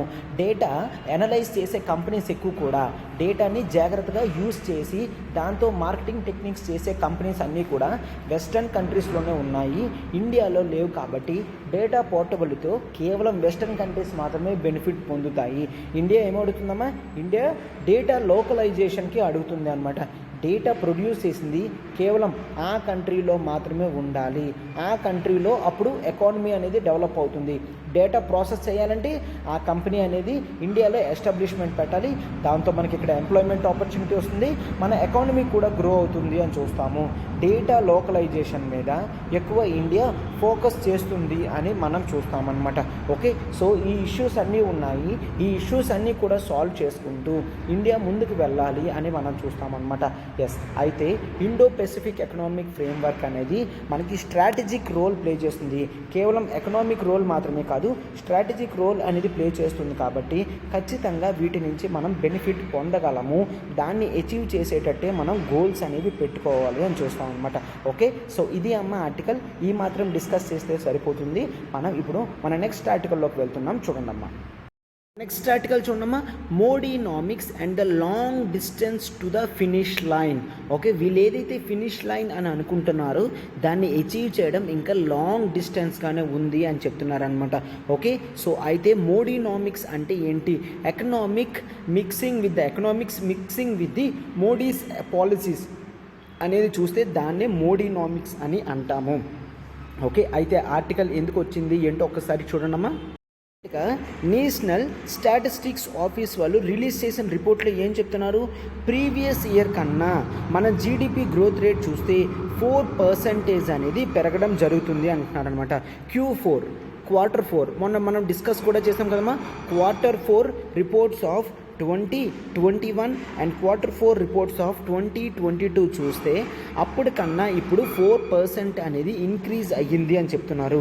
బట్ ప్రీవియస్ ఇయర్లో చూస్తే మనకి ఓవరాల్గా 23.8% -23.8% అనేది వచ్చింది. అయితే ఇప్పుడు కేవలం 4.1% లెక్కన గ్రోత్ అనేది చూస్తే ఓవరాల్గా ఇయర్ యాన్యువల్కి వెళ్ళేసరికి -4.8%లోనే ఉంటాము. అంటే ఇప్పటికీ కూడా నెగిటివ్ టర్మ్స్లోనే ఉంటాము తప్ప పాజిటివ్లోకి వెళ్ళము. అయితే ఈ మాత్రం దానికి 4% గ్రోత్ రేట్ వచ్చింది అని పొంగిపోవడం దేనికి అని అడుగుతున్నాను అనమాట. అయితే ఇటువంటి పాయింట్స్ ఇప్పుడు కన్సిడర్ చేయాలో చెప్తున్నారు. నరేంద్ర మోడీ గవర్నమెంట్ ఏదైతే ఉందో ఖచ్చితంగా ఇప్పుడు స్టార్టింగ్ చేయాల్సింది రియాలిటీ చెక్ అనేది చూపించాలి. కేవలం ప్రొజెక్షన్స్ అండ్ ప్రమోషన్స్ చేసుకోవడం కాదు, ఎకానమీ అనేది నిజంగా ఎటువైపు వెళ్తుందో అనేది క్లారిటీగా చూసుకోవాలని చెప్తున్నారనమాట. ముందు వరకు 1950 నుంచి 1977 వరకు ఇండియాని జనరల్గా హిందూ రేట్ ఆఫ్ గ్రోత్ అని ఎగతాళి చేసేవారు. హిందూ రేట్ ఆఫ్ గ్రోత్ అని పెట్టేవారు. అంటే ఎకానమీ కేవలం 3.5% నుంచి 4% గ్రోత్ రేట్ మాత్రమే ఉండేది. బట్ ఇప్పుడు చూస్తే కనీసం ఈ హిందూ రేట్ ఆఫ్ గ్రోత్ను కూడా ప్రస్తుతం ఉన్న మోడీ గవర్నమెంట్ సంపాదించలేకపోతుంది అని చెప్తున్నారనమాట. అయితే ఇప్పుడు మనం గొప్పగా అచీవ్ చేసుకుంటున్నామని ఏమీ కాకుండా రియాలిటీ చెక్ అనేది చేసుకొని కరెక్షన్స్ అనేది ఇమీడియట్ బేసిస్ మీద చేసుకుంటేనే మంచిది అని చెప్తున్నారనమాట. ఏదైతే నరేంద్ర మోడీ గవర్నమెంట్ 2014లో వచ్చినప్పుడు వికాస్ అన్న వర్డ్ యూజ్ చేయడం జరిగిందో అది ఏమీ కూడా రియాలిటీగాలో చూడలేకపోతున్నామని చెప్తున్నారు. వికాస్ అంటే ఏంటి, డెవలప్మెంట్ అని చూస్తామన్నమాట. ఓకే, ఎటువంటి డెవలప్మెంట్ కూడా ఎకానమీలో జరగలేదు. ఎందుకంటే ఎటువంటి స్ట్రక్చరల్ రిఫార్మ్స్ కూడా మనం ఎప్పుడైతే నరసింహారావు గవర్నమెంట్ తీసుకొచ్చిందో ఎల్పిజి రిఫార్మ్స్ అని అంత క్లియర్గా ఎటువంటి స్ట్రక్చరల్ రిఫార్మ్స్ కూడా రాలేదు అని చూస్తాము. స్ట్రక్చరల్ రిఫార్మ్స్ ఇప్పుడు ఎకానమీలో వస్తే మాత్రమే ఎకానమీ అనేది గ్రో అవుతుంది. ఈ గ్రోత్ని పక్కన పెడితే ఇంకా గవర్నమెంట్ ఏం చెప్తుందమ్మా, మనము 2025 కల్లా $5 ట్రిలియన్ ఎకానమీకి చేరుకోవాలి. మొత్తం ఓవరాల్ ఎకానమీ నెగిటివ్లో ఉంటే 5 ట్రిలియన్ ఎకానమీకి ఎప్పుడు చేసుకుంటాము? అండ్ దీన్ని అవుట్ సైడ్లోని మీడియాలోని ఎక్కువ ప్రమోషన్స్ అండ్ ప్రొజెక్షన్స్ ఎందుకు చేస్తున్నారు? $5 ట్రిలియన్ వెళ్ళాలి అంటే ఎవ్రీ యానం కూడా మనం కంటిన్యూస్గా 15% దాకా గ్రోత్ రేట్ అనేది అచీవ్ చేస్తేనే వెళ్ళగలము అని చూస్తామన్నమాట. సో ఎటువంటి మ్యాక్రో ఎకనామిక్ గోల్ కూడా నరేంద్ర మోడీ గవర్నమెంట్ వచ్చిన తర్వాత అచీవ్ చేసినట్టు లేదు అని చూస్తాము. అయితే దెన్ వాట్ ఈజ్ నీడెడ్, ఏది కావాలో ఒకసారి చూడండమ్మా. దానికి ఎకానమీకి ఓవరాలింగ్ అనేది కావాలి, చేంజెస్ అనేవి కావాలి. అంటే ఏంటి, మనం క్లియర్గా ఆబ్జెక్టివ్స్ అనేవి పెట్టుకోవాలన్నమాట. ఎకానమీకి ఎటువంటి ఆబ్జెక్టివ్స్ అనేవి ఉండాలి అండ్ ఆ ఆబ్జెక్టివ్ టార్గెట్స్ అనేది కూడా క్లియర్గా ఫిక్సింగ్ చేసుకోవాలి అని చూస్తాము. అండ్ ఆ తర్వాత ప్రయారిటీస్ ఇన్ అచీవింగ్ కూడా జాగ్రత్తగా అబ్జర్వ్ చేసుకోవాలి. ప్రయారిటీస్ అనేవి బేసిక్గా పెట్టుకోవాలి అండ్ ఈ ప్రయారిటీస్ని ఆబ్జెక్టివ్ని అచీవ్ చేయడానికి క్లియర్ కట్ స్ట్రాటజీ కూడా జాగ్రత్తగా పెట్టుకోవాలి అని చూస్తామన్నమాట. అండ్ ఆ తర్వాత ఇంటెలిజెంట్ మొబిలైజేషన్ ప్లాన్ కూడా పెట్టుకోవాలి. ఎటువంటి రిసోర్సెస్తో ఈ స్ట్రాటజీని అచీవ్ చేయగలమో దానికి ఇంటెలిజెంట్ మొబిలైజేషన్ ప్లాన్ కూడా చూస్తాము. ఇంటెలిజెంట్ మొబిలైజేషన్ ప్లాన్ కూడా మనం చూస్తాము. అండ్ ఆ తర్వాత వీటన్నిటినీ అచీవ్ చేయడానికి మనం కేర్ఫుల్గా ఉండేటట్టు కాన్స్టెంట్గా చెక్ చేసుకుంటూ ఉంటామన్నమాట. ఓకే, అండ్ ఇప్పుడు నరేంద్ర మోడీ గవర్నమెంట్ ఏదైతే చేస్తుందో ఏం చేస్తుంది, ఇన్కొహిరెంట్ పబ్లిక్ అనౌన్స్మెంట్స్ అని చూస్తాము. దేనికి సంబంధం లేకుండా ఇష్టం వచ్చినట్టు పబ్లిక్ అనౌన్స్మెంట్స్ అనేవి చేస్తున్నారు. స్కీమ్స్ తీసుకొని రావడం కానీ ఇవన్నీ తీసుకొని వస్తున్నారు తప్ప దేనికి కూడా క్లియర్గా మన ఎకానమీ దాన్ని అచీవ్ చేయగలుగుతుందా లేదా అనేది చూడకన్నా పబ్లిక్ అనౌన్స్మెంట్ అనేవి లాజిక్ లేకుండా చేస్తున్నారని చెప్తున్నారు అనమాట. సో అందుకనే ఇప్పుడు గవర్నమెంట్ అనేది ఏంటి, 2004లో అటల్ బిహారీ వాజ్పేయి 1999 నుంచి 2004 వరకు వాజ్పేయి గవర్నమెంట్ ఉంది. అండ్ ఆ టైంలో ఇండియా షైనింగ్ అన్న ప్రొజెక్షన్ ఇచ్చింది, బట్ రియల్గా ఆ టైంలో ఇండియా షైనింగ్ అనేది జరగలేదు. ఆ ఒక్క స్టేట్మెంట్తో మరొక 10 ఇయర్స్ వరకు బీజేపీ మళ్ళీ రాలేకపోయింది. అండ్ 10 ఇయర్స్ తర్వాత కూడా రావడానికి మెయిన్ కారణం ఏంటి అంటే 2004 నుంచి 14 వరకు జరిగిన కరప్షన్స్ని సుప్రీంకోర్టు యాక్సెప్ట్ చేయడం, ఓకే చెప్పడం, అండ్ ఇట్లా జరుగుతుంది అని చెప్పడం, 2G స్పెక్ట్రమ్ లైసెన్స్ క్యాన్సిల్ చేయడం, అండ్ రామ్ మందిర్ని మళ్ళీ రీబిల్డ్ చేస్తారన్న నమ్మకంతో 2014లో బీజేపీ వచ్చింది. బట్ ఇప్పుడు మళ్ళీ షైనింగ్ అలాంటి స్కీమ్స్ కానీ, ఇండియా షైనింగ్ కానీ, వికాస్ అన్న వర్డ్స్ కానీ ఏవైనా తీసుకొస్తే ప్రజలు అస్సలు ఒప్పుకోరు. ఎందుకంటే డెమోక్రసీలో మనం ఏం చూస్తాం? Electoral legitimacy, constitutional safeguard, independent institutions and embedded accountability అని చూస్తాము. సో ఇవేవి కూడా ఇక్కడ సాటిస్ఫై కాకపోతే మళ్ళీ మన పార్టీ అనేది రాదు అని చెప్తున్నారనమాట. ఓకే, సో మార్కెట్కి డెమోక్రసీకి లింక్ అనేది ఉంటుందా అని చూస్తే ఎస్, లింక్ ఉంటుందని చూస్తాము. డెమోక్రసీ సక్సెస్ఫుల్గా రన్ అయితేనే మార్కెట్ అనేది గ్రోత్ అవుతుంది, స్టెబిలిటీ అనేది చూస్తాము. అయితే డెమోక్రసీలో పీపుల్కి క్యాపిటల్ బిల్డింగ్ చేయాలి, స్కిల్ డెవలప్మెంట్ చేయాలి, కెపాసిటీ బిల్డింగ్ చేయాలి, స్ట్రాటజిక్ ఫండింగ్ కూడా చెయ్యాలి అని చూస్తాం. ఇవన్నీ ఉన్నప్పుడే కేర్ఫుల్గా మనకి డెమోక్రసీ అనేది ఫ్లరిష్ అవుతుంది. డెమోక్రసీ ఫ్లరిష్ అయిన తర్వాత ఆటోమేటిక్గా మార్కెట్ కూడా ఫ్లరిష్ అవుతుంది అని మనం చూస్తాము అన్నమాట. ఓకే, అఫ్ కోర్స్ పార్టీస్ అనేవి రిఫార్మ్స్ అనేవి తీసుకొని రావాలి, ఎకనామిక్ రిఫార్మ్స్. బట్ ఆ ఎకనామిక్ రిఫార్మ్స్ అనేవి కేవలం ఎలక్షన్స్ని విన్ అవ్వడానికి మాత్రమే కాదు, ఆ ఎలక్షన్స్లో ఇచ్చిన పాలసీస్ని జాగ్రత్తగా కేర్ఫుల్గా బిల్డప్ చేయడానికి కూడాను అని మనం చూస్తాము అన్నమాట. Okay, yes. సో అయితే ఇప్పుడు మనం మెయిన్ చేయాల్సింది ఏంటమ్మా? ఇన్స్టిట్యూషన్స్ ఏవైతే ఉన్నాయో వాటిని ఎంపవర్ చేయాలి, సోషల్ సెక్యూరిటీ మెషర్స్ తీసుకోవాలి, సేఫ్టీ నెట్స్ అనేవి తీసుకొని రావాలి అని మనం చూస్తాము. ట్రాన్స్పరెన్సీని పెంచాలి, అకౌంటబిలిటీని పెంచాలి.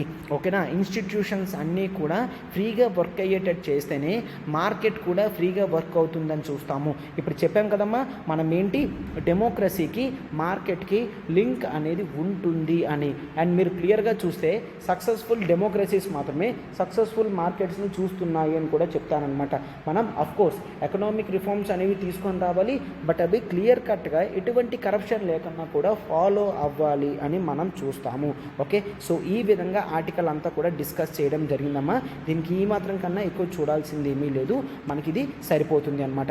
ఇప్పుడు మనం మన నెక్స్ట్ ఆర్టికల్లోకి వెళ్తున్నాం, చూడండి అమ్మా. ఆర్టికల్ చూడమ్మా. High court remark on conversion right raises question అని. ఏంటంటే 1977లో సుప్రీంకోర్టు ఒక జడ్జిమెంట్ ఇవ్వడం జరిగింది. అయితే రీసెంట్గా ఢిల్లీ హైకోర్టు అనేది కొత్త అబ్జర్వేషన్ అనేది ఇవ్వడం జరిగింది. అయితే ఫస్ట్ ఆఫ్ ఆల్ ఇదంతా కూడా అర్థం కావాలంటే కన్వర్షన్స్ అని మనం ఎందులో చూస్తామన్నమాట.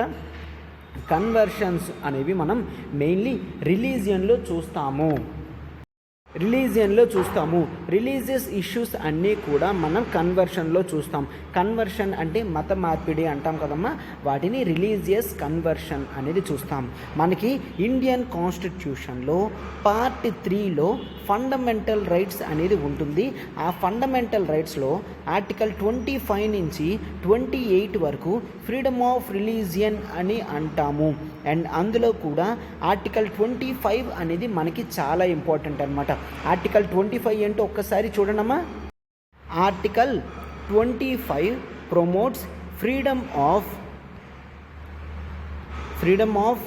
కన్సైన్స్,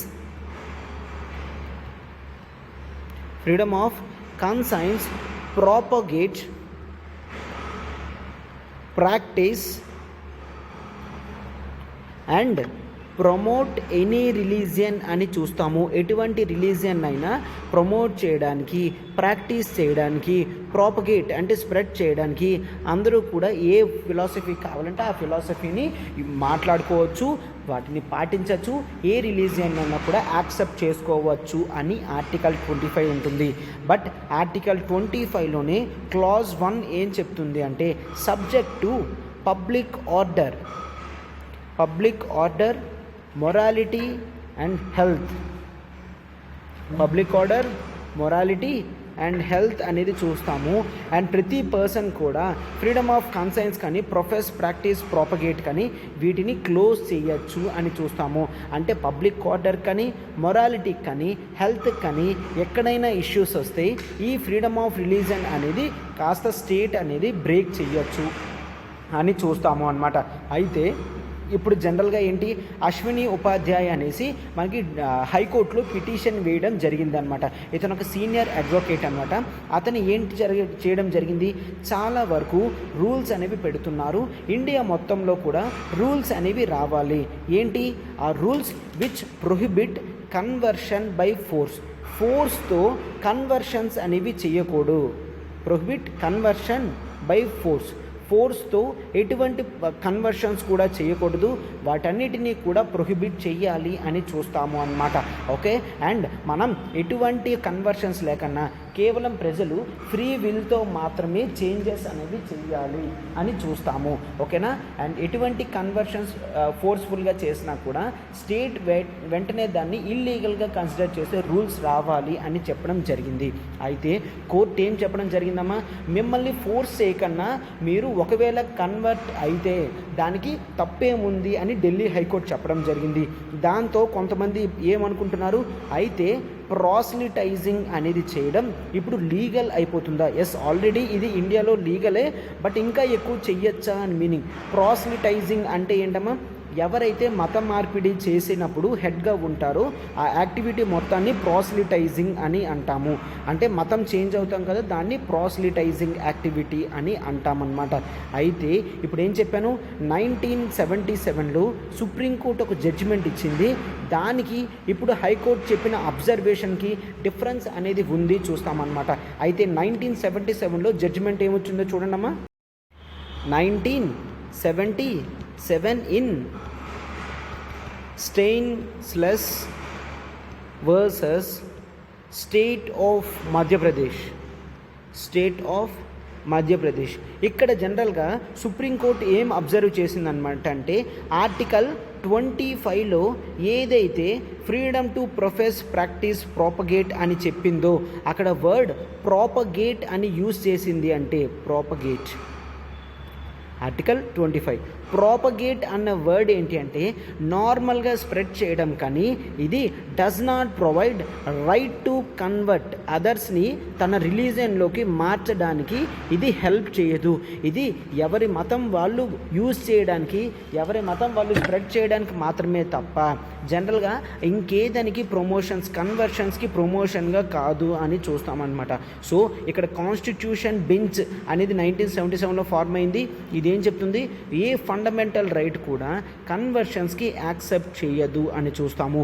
ఫ్రీడమ్ ఆఫ్ కన్సైన్స్ కానీ ఇవన్నీ కూడా ఫ్రీ విల్తోనే రావాలి అని మనం చూస్తాము అన్నమాట. ఓకే, సో ఇక్కడ ఇచ్చిన సుప్రీంకోర్టు జడ్జిమెంట్ కానీ ఢిల్లీ హైకోర్టు ఇప్పుడు ఏం చెప్తుంది, ఫ్రీగా ఎటువంటి విల్ లేకన్నా కన్వర్షన్ అయితే ప్రాబ్లం లేదని చెప్తుంది. సో ఇప్పుడు ఈ రెండు జడ్జిమెంట్స్ వెనకాతన కూడా చాలా కాన్ఫ్లిక్ట్స్ అనేవి ఉన్నాయి. సో హైకోర్టు అబ్జర్వేషన్స్తో కాస్త క్వశ్చన్స్ అనేవి రేజ్ అవుతున్నాయి అని మనం అబ్జర్వ్ చేయొచ్చు అనమాట. ఓకే, సో ఈ విధంగా ఉంది అని ఆర్టికల్ చెప్పడం జరిగింది. మనకి ఇవన్నీ కూడా ఫండమెంటల్ రైట్స్ పాలిటీలో ఇంపార్టెంట్ టాపిక్ కాబట్టి ఆర్టికల్ డిస్కస్ చేయడం అనేది జరిగిందనమాట. ఓకే, సో దీనికన్నా చూడాల్సింది ఏం లేదు. ఆర్టికల్ 25 చూసాము, ఎక్సెప్షన్ క్లాజెస్ చూసాము, 1977లో వచ్చిన stainless versus state of Madhya Pradesh కూడా చూడడం అనేది జరిగింది. ప్రజెంట్ కాంటెక్స్ట్ కూడా చూడడం అనేది జరిగింది అనమాట. ఓకే, సో ఈ మాత్రం అనేది సరిపోతుంది. ఇప్పుడు మనం మన నెక్స్ట్ ఆర్టికల్లోకి వెళ్తున్నాం, చూడండి అమ్మా. ఇక్కడ ఒకసారి చూడమ్మా, మనం ఆప్షనల్కి కొత్త బ్యాచెస్ అనేవి స్టార్ట్ చేయడం జరిగింది. ఆప్షనల్స్ మనం పబ్లిక్ అడ్మినిస్ట్రేషన్ పిఎస్ఐఆర్ అని ఉన్నది, సురేష్ సార్ డీల్ చేస్తున్నారమ్మా. And sociology optional Sairam sir deal చేస్తున్నారు. Anthropology optional is dealt by me, this is Srinivas. And Telugu literature optional ఏమో సీతాపతి సార్ డీల్ చేస్తున్నారనమాట. మనం ఎక్స్క్లూజివ్ ఆఫర్ 10% డిస్కౌంట్ అనేది ఇవ్వడం జరిగింది అనమాట. 25,000 రూపీస్ ఉన్న ఫీజ్ కేవలం 22,500 రూపీస్కి మనం ఇన్స్టెంట్ 10% డిస్కౌంట్ అనేది ఇవ్వడం జరిగింది. అండ్ కొత్త బ్యాచెస్ అనేవి ఇమ్మీడియట్ బేసిస్ మీద స్టార్ట్ అవుతున్నాయి కాబట్టి మీరు వెంటనే వీటిలో జాయిన్ అవ్వండమ్మా. వ్యాలిడిటీ అనేది 15th జూన్ వరకు మాత్రమే. ఇక్కడ నెంబర్ చూడండి, 7893899553 ప్రత్యూష మ్యామ్కి కాల్ చేసి వెంటనే సబ్స్క్రిప్షన్ అనేది తీసుకోండమ్మా. మీకు లైఫ్ టైం వ్యాలిడిటీతో ప్రొవైడ్ చేయడం జరుగుతుంది. అండ్ ఒకసారి ఒక ఆప్షనల్ కోర్స్లో మీరు జాయిన్ అయ్యారు అంటే మిగిలిన ఆప్షనల్స్ అన్నీ కూడా మీకు ఫ్రీగా యాక్సెసిబిలిటీ అనేది ఇవ్వడం జరుగుతుంది. ఓకేనా. అండ్ నెక్స్ట్ ఈ ఆంథ్రోపాలజీ ఆప్షనల్ వరకు చూస్తే సిలబస్ మొత్తం కూడా మీకు 4 to 5 monthsలో కంప్లీట్ అయిపోతుంది. అంటే మీరు నెక్స్ట్ ఎగ్జామ్ కల్లా అట్లీస్ట్ ఒక 3 to 4 times అయినా రివిజన్ చేసేటట్టు ఉంటుంది. అండ్ మనం క్లాస్తో పాటు నోట్స్ కూడా మీకు ఇవ్వడంతో మీరు నోట్స్ గ్యాదరింగ్ చేసుకోవడానికి టైం కూడా ఏమాత్రం కూడా వేస్ట్ చేయాల్సిన అవసరం ఉండదు. Okay. So this is the thing that we want to tell regarding optional అనమాట. సో వెంటనే ప్రత్యూష మ్యామ్కి కాల్ చేసి సబ్స్క్రిప్షన్ అనేది వెంటనే తీసుకుందామా. నెక్స్ట్ ఆర్టికల్ చూడమ్మా. Project to track small phishing vessels అనేవి ఇంకా పెండింగ్ ఉన్నది అని చూస్తాము సిన్స్ 26/11. ఓకేనా. సో 26/11 అంటే ఏంటో చూసిన తర్వాత ఆర్టికల్ అంతా కూడా క్లియర్గా అబ్జర్వ్ చేద్దాం. చూడండి అమ్మా. మనకి 26/11 ముంబై అటాక్స్ అని అంటాము. Mumbai attacks 2001. Okay. 26/11 Mumbai attacks అప్పుడు పాకిస్తాన్ నుంచి కొంతమంది టెర్రరిస్టులేమో కొన్ని స్మాల్ బోట్స్ మీద రావడం అనేది జరిగింది. ఈ స్మాల్ బోట్స్ మీద వస్తే మనం ఏమనుకున్నాము, మనం వాళ్ళు ఇండియన్సే అనుకోవడం అనేది జరిగింది. ఫిషింగ్ చేసుకుంటూ వస్తున్నారు అని అనుకున్నాం అనమాట. వాళ్ళు జాగ్రత్తగా ముంబైకి రీచ్ అయ్యి ముంబైలో తాజ్ హోటల్ని అటాక్ చేయడం జరిగింది కదమ్మా. సో దాన్ని 26/11 అటాక్స్ అని అంటాము అనమాట. సో అప్పటి నుంచి మనం ఏం చేసాము, ఫిషింగ్ వెసల్స్ ఏవైతే ఉన్నాయో ఆ ఫిషింగ్ వెసల్స్ అన్నిటికీ కూడా ట్రాకర్స్ అనేవి పెట్టి వాటిని కాన్స్టెంట్గా మానిటర్ చేస్తున్నాము. సో అప్పటి నుంచి కూడా మనకి ఎటువంటి ప్రాబ్లం కూడా రావట్లేదని చూస్తాము. బట్ మెయిన్ ఈ స్మాల్ ఫిషింగ్ వెసల్స్కి పెట్టలేకపోతున్నాము అని చూస్తున్నారు. ఎందుకు స్మాల్ ఫిషింగ్ వెసల్స్కి పెట్టలేకపోతున్నారంటే 2 కారణాల వల్ల. ఒకటి ఏంటి, ఆ వెసల్ ఓనర్స్ ఎవరైతే ఉన్నారో అంటే ఆ బోట్ ఓనర్స్ ఎవరైతే ఉన్నారో వాళ్ళు భయపడుతున్నారనమాట. ఏంటి, వాళ్ళు ఫిషింగ్ చేయడానికి వెళ్ళి అక్కడ ఎంత ఫిష్ క్యాచ్ చేస్తున్నారో గవర్నమెంట్ ట్రూగా కనిపెడితే ఒకవేళ మిగిలిన వాళ్ళకి ఆ ఇన్ఫర్మేషన్ వెళితే మళ్ళీ అక్కడ ఇష్యూస్ అనేవి వస్తాయి. ఓకేనా. అండ్ ఆ తర్వాత మరొకటి ఏంటమ్మా, ఫిషింగ్ అనేది జనరల్గా స్టేట్ సబ్జెక్ట్.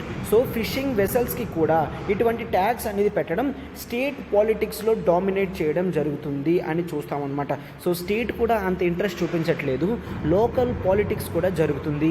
ఏంటంటే చాలామందికి చేపల చెరువులు కానీ లేదంటే చేపలు క్యాచ్ చేయడం కానీ అవన్నీ లోకల్ పొలిటీషియన్స్ హస్తం ఉంటుంది.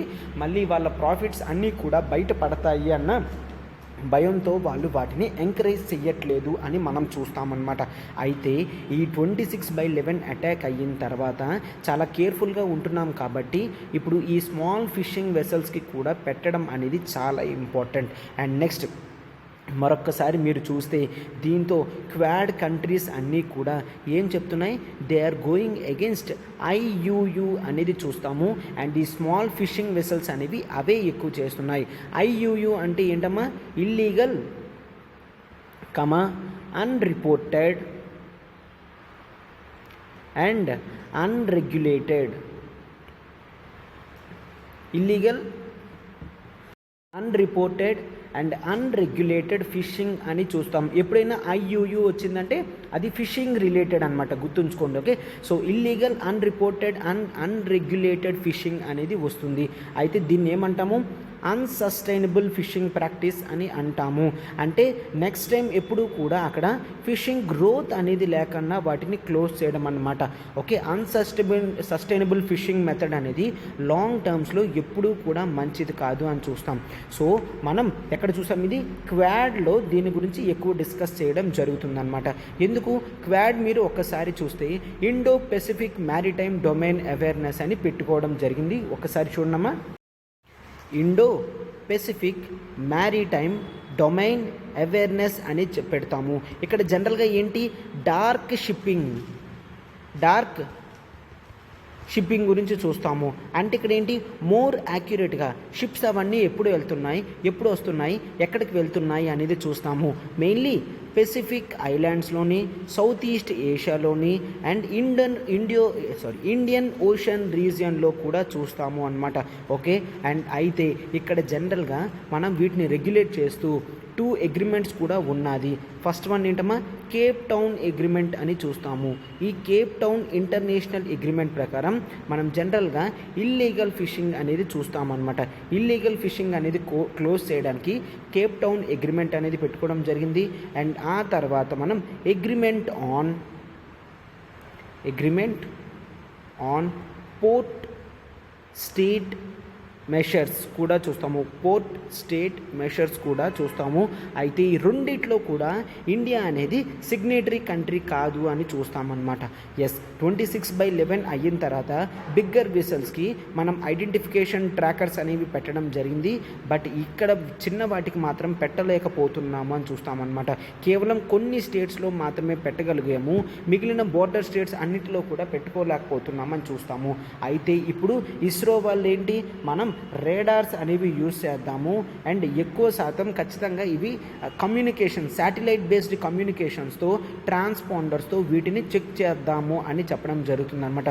వరల్డ్ ఓవర్ ఫిషింగ్ వెసల్స్ ఏవైతే ఉన్నాయో అవన్నీ కూడా ముందుకు వచ్చి ఇటువంటి ఇల్లీగల్ అన్రెగ్యులేటెడ్ అండ్ అన్రిపోర్టెడ్ ఫిషింగ్స్ని క్లోజ్ చేయాలి అని చూస్తాము. దీంతో ఏంటమ్మా, ఫిష్ స్టాక్ ఏదైతే ఉందో అది డిప్లీట్ అయిపోతుంది. ఓకే, ఫిష్ స్టాక్ తగ్గిపోతుంది. ఆ తర్వాత ఇది మెరైన్ హ్యాబిటాట్స్ని క్లోజ్ చేస్తుంది, మెరైన్ హ్యాబిటాట్స్ని డ్యామేజ్ చేస్తుంది.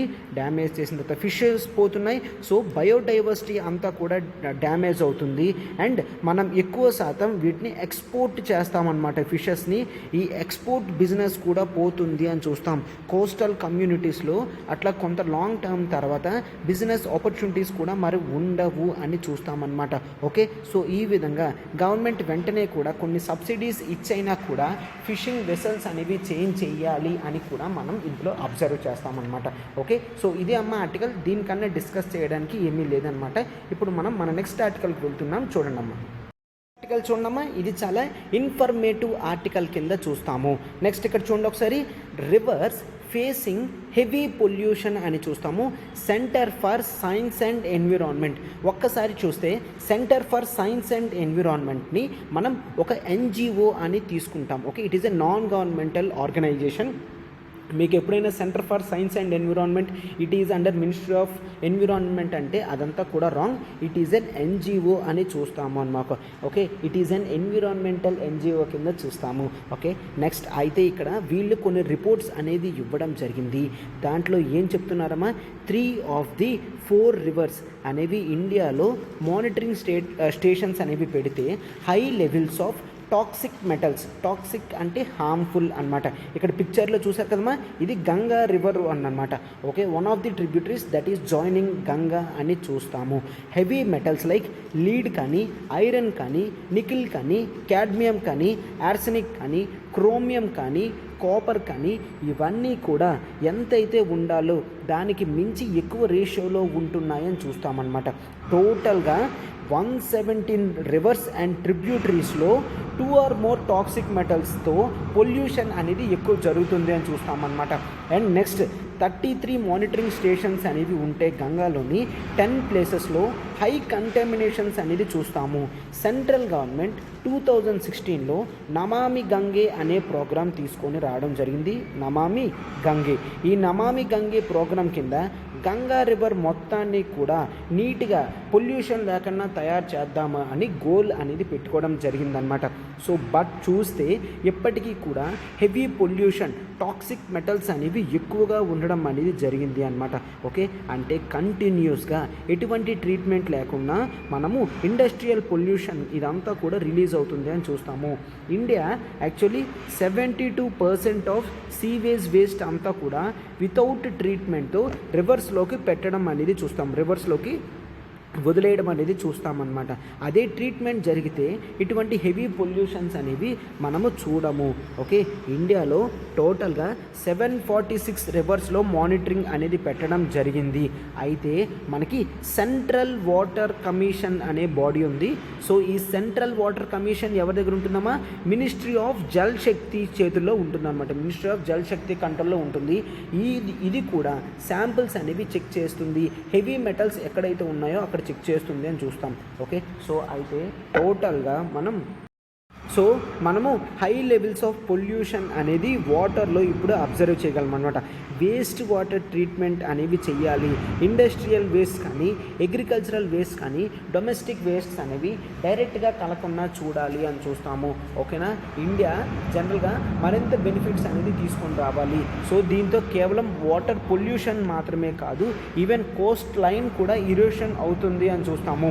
కోస్టల్ లైన్ ఇరోషన్ వెస్ట్ బెంగాల్లో 60% ఆఫ్ కోస్ట్ లైన్ అంతా కూడా డ్యామేజ్ అవుతుంది అని చూస్తాము. ఓకే. కోస్టల్ ఇరోషన్ జరిగితే సైక్లోన్స్ వచ్చినప్పుడు ఎటువంటి ప్రొటెక్షన్ కూడా ఉండదు అని చూస్తామన్నమాట. ఓకే. బీచ్ మైనింగ్ కానీ, డ్యామ్ బిల్డింగ్స్ కానీ ఇవంతా కూడా క్లియర్గా అవ్వదని చూస్తాం. గ్లోబ్ మొత్తం కూడా ఓషన్ హెల్త్ ఇండెక్స్ అనేది ఏదైతే ఉంటుందో అది డిగ్రేడ్ అవుతూ ఉంటుంది. ఓషన్స్ అన్నీ కూడా ఓవరాల్గా వాటి హెల్త్ అనేది లాస్ అవుతుంది అని మనం చూస్తాం. సో ఆర్టికల్లో ఇదంతా కూడా డిస్కస్ చేయడం అనేది జరిగిందమ్మా. సో ఈ మాత్రం ఇది సరిపోతుందన్నమాట. ఇప్పుడు మనం మన నెక్స్ట్ ఆర్టికల్లోకి వెళ్తున్నాం. చూడండి అమ్మా. నెక్స్ట్ ఆర్టికల్ చూడమ్మా. ఇది కేవలం ఇన్ఫర్మేటివ్ ఆర్టికల్ మాత్రమే. ఇక్కడ చూడండి, ఇక్కడ ఇది ఏదైతే చూస్తున్నామో దీన్ని ఫిషింగ్ క్యాట్ అని అంటాము. ఇది టైగర్ లాగా కనిపిస్తుంది కదమ్మా, but this is a cat అనమాట. ఫిషింగ్ క్యాట్ ఏంటి అంటే వాటర్లో ఫిషెస్ ఏవైతే ఉన్నాయో వాటిని ఇది క్యాచ్ చేసుకొని తింటుందన్నమాట. ఇక్కడ మీరు ఒక్కసారి చూస్తే world's first fishing cat census అనేది చిలికా లేక్లో చేయడం జరిగింది. ఈ చిలికా లేక్ ఏమో మనకి ఒడిషాలో ఉండడం అనేది జరిగింది అనమాట. ఒడిషా. ఓకే. సో ఒడిషాలో చిలికా లేక్ అనేది ఉంది. దీని ప్రత్యేకత ఏంటి అంటే ఏషియాలోనే ఇది లార్జెస్ట్ బ్రాకిష్ వాటర్ లగూన్ అని చూస్తాము. వాటర్ లగూన్ ఏషియాలోనే పెద్ద వాటర్ లగూన్ అన్నమాట చిలికా లేక్ అనేది. సార్ బ్రాకిష్ అంటే ఏంటి? బ్రాకిష్ అంటే నియర్లీ 33 పార్టికల్స్ పర్ మీటర్ అనేది ఉంటే పీపీఎం అంటాము. అట్లా ఉంటే సాల్ట్ కంటెంట్ అట్లా ఉంటే దాన్ని బ్రాకిష్ వాటర్ అంటాము, లేదంటే సాల్టీ వాటర్ అని అంటామన్నమాట. సో ఇది బ్రాకిష్ రేంజ్లో ఉన్నది అని చూస్తాం. అండ్ ఇక్కడ ఫస్ట్ టైం ప్రపంచంలో ఎక్కడా కూడా లేనట్టు సెన్సస్ అనేది చేయడం జరిగింది. అండ్ ఆ సెన్సస్లో ఎన్నమ్మా మనం కనుక్కోవడం జరిగింది. టోటల్గా 176 గ్లోబల్లీ థ్రెటెండ్ స్పీసీస్ అనేవి ఇక్కడ ఉన్నాయి అని చెప్తున్నారు. బట్ ఇక్కడ మాత్రం 150 కెమెరాస్ అన్నీ కూడా పెట్టి 30 డేస్ వరకు దీన్ని చూస్తూ మనం క్లారిటీగా కనుక్కున్నాం 176 ఫిషింగ్ క్యాట్స్ అనేవి ఉన్నాయి అని కనుక్కోవడం జరిగిందనమాట. దీన్ని ఎవరు చేశారు? చిలికా డెవలప్మెంట్ అథారిటీ అనేది ఉంటుంది. ఆ చిలికా లేక్ డెవలప్మెంట్ అథారిటీ వాళ్ళు చాలా కష్టపడి దీన్ని చేయడం జరిగింది అని చూస్తాం. అయితే ఈ ఫిషింగ్ క్యాట్స్ చూస్తే మీకు ఒకవేళ యూపీఎస్సీ క్వశ్చన్ ఇచ్చాడు అనుకోండమ్మా, కేవలం ఇండియాలో మాత్రమే ఉంటుంది అని. నో, ఇండియాలో మాత్రమే కాదు, మనము వియట్నాంలో చూస్తాము, పాకిస్తాన్లో చూస్తాము. వియట్నాం, పాకిస్తాన్, జావా, ఇట్లాగా జావా అంటే నథింగ్ బట్ ఇండోనేషియా. ఈ కంట్రీస్ అన్నిట్లో కూడా ఫిషింగ్ క్యాట్ అనేది చూస్తాము. బట్ ఎక్కడా లేదు. ఫస్ట్ టైం ఇండియాలో వీటి సెన్సస్ అంటే ఎన్ని నెంబర్ ఉన్నది అనేది చూడడం జరిగింది అని చూస్తాం. ఓకే. సో చూసారు కదమ్మా, ఫిషింగ్ క్యాట్ అనేది గ్లోబల్లీ థ్రెటెండ్ స్పీసీస్గా మనం దీన్ని చూస్తాము అనమాట. ఓకే. సో ఈ ఆర్టికల్స్ అన్నీ కూడా కవర్ చేయడం జరిగిందమ్మా. మన ప్రతి ఆర్టికల్ వెనకాల చాలా హార్డ్ వర్క్ అనేది ఉంటుందన్నమాట. మీరు దాన్ని ఎప్రిషియేట్ చేస్తారని మేము అనుకుంటున్నాము. సో లైక్ బటన్ హిట్ చేయండి, ఫిలో ఆస్పిరెంట్స్కి షేర్ చేయండి. అండ్ క్లాసెస్ కూడా ఎట్లా ఉన్నాయో మీరు చెప్తే మాకు మరింత రిజర్వేషన్ అనేది ఇస్తుంది అనమాట. ఓకే.